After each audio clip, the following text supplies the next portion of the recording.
विदर्भातील एकूण 858 सिंचन प्रकल्पापैकी 758 सिंचन प्रकल्प पूर्ण झालेले आहेत. उर्वरित 100 सिंचन प्रकल्पापैकी 13 प्रकल्पांना वन जमीन मान्यता व इतर कारणाने त्यांची प्रशासकीय मान्यता वेबगत झाली असल्याने या प्रकल्पाची कामे सुरू होऊ शकलेली नाहीत. सध्या स्थितीत 87 सिंचन प्रकल्प अपूर्ण अवस्थेत आहेत. विदर्भातील सर्व प्रकल्पांची अंतिम सिंचन क्षमता ही 22.31 लाख हेक्टर इतकी असून जून 2024 अखेर पूर्ण आणि बांधकामामधील प्रकल्पावर सुमारे 14.23 लाख हेक्टर इतकी सिंचन क्षमता निर्माण झाली आहे.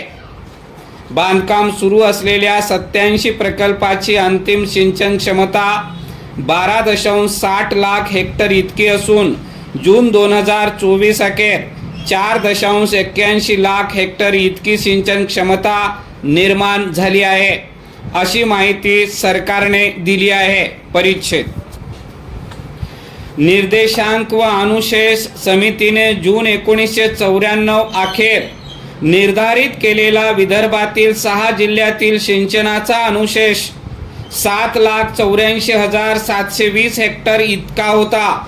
यापैकी जून 2025 अखेर 7,41,185 हेक्टर इतका अनुशेष दूर झाला असून 43,535 हेक्टर इतका अनुशेष अकोला व बुलढाणा या 2 जिल्ह्यातील शिल्लक आहे, असे सरकारचे म्हणणे आहे.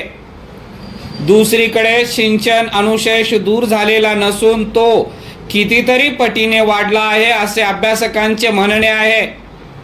संपूर्ण विदर्भाचा सिंचनाचा अनुशेष 1982 मध्ये 5,27,000 हेक्टरचा होता. जून 1994 मध्ये तो 8,53,000 हेक्टरचा झाला.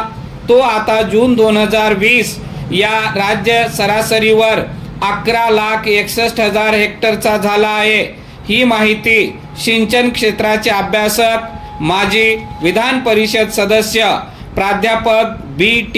देशमुख यांनी जाहीर केली आहे. परिच्छेद एकदा भौतिक अनुशेष निश्चित झाला की तो अनुशेष दूर करण्यासाठी लागणाऱ्या रकमेला आर्थिक अनुशेष असे म्हटले जाते. असा अनुशेष काढण्याची जबाबदारी सुद्धा कायद्याने महाराष्ट्र जलसंपत्ती नियमन प्राधिकरणाकडे सोपवली आहे. प्राधिकरणाच्या अहवालात अनुशेष दूर करणारी प्रति हेक्टर किंमत 2,02,886 रुपये एवढी पाटबंधारे विभागाने दाखवली आहे. सत्यशोधक समितीचा अहवाल दाखल झाला त्यावेळी ही रक्कम प्रति हेक्टरी 10,000 रुपये होती. अनुशेष व निर्देशांक समितीचा अहवाल तयार झाला त्यावेळी ही रक्कम 50,000 रुपये प्रति हेक्टरी होती. आता प्राधिकरणाच्या 2020-21च्या अहवालानुसार प्रति हेक्टरी अनुशेष दूर करण्यासाठी ही रक्कम 2,02,886 रुपये इतकी झालेली आहे. त्यामुळे आर्थिक अनुशेष कितीतरी पटीने वाढला आहे. परिच्छेद विदर्भातील निवडक 12 बांधकामाधीन मोठ्या प्रकल्पाची किंमत ही विदर्भ पाटबंधारे विकास मंडळाने जाहीर केली आहे.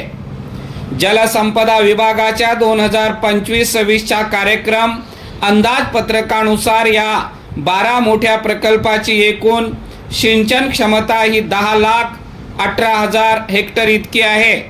या प्रकल्पाची अंदाजित किंमत ही 96,060 कोटी रुपये इतकी असून 1 एप्रिल 2024च्या स्तरावर प्रकल्पाची उर्वरित किंमत ही 44,688 कोटी रुपयांवर पोहोचली आहे. या प्रकल्पामध्ये गोसीखुर्द, हुमन, तुलतुली, ऊर्ध्व वर्धा, निम्न वर्धा, बेंबळा, जिगाव, निम्न पैनगंगा, पेन टाकळी, आजनसरा, निम्नपेडी, धापेवाडा टप्पा 2 या सिंचन प्रकल्पाचा समावेश आहे.